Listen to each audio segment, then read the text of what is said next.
Well, today, the Denver School Board is set to discuss the district's ban on police in schools. This comes after the superintendent, Alex Marrero, pledged to bring back school resource officers right after the shooting at East High School in March.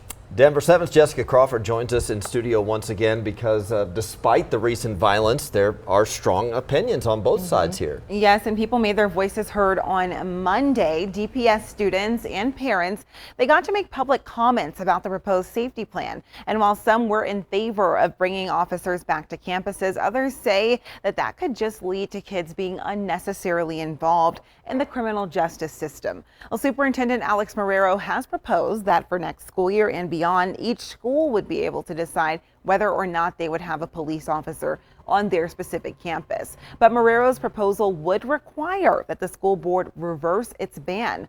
Movimiento Poder put out a report this week, and it states that students were ticketed and arrested more than 4,900 times between 2014 and 2020, adding that most of the tickets and arrests were of students of color. Since SROs have been out of schools, they say that there's been about a 90% reduction in tickets and arrests. Now, according to Chalkbeat, 13 high school campuses have had police officers for the last month and a half, and those campuses are going to continue to have officers throughout that last day of school, June 2nd. But that was a temporary measure after the East High School shooting. They do have to change policy to make that permanent. And we'll find out more on that tonight. All right. Thank you, Jessica. Thank you.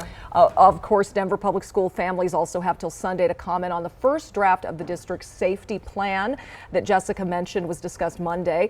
The nearly 50-page plan includes expanding mental health resources, letting schools decide about the future of school resource officers, and funding for weapon detection technology.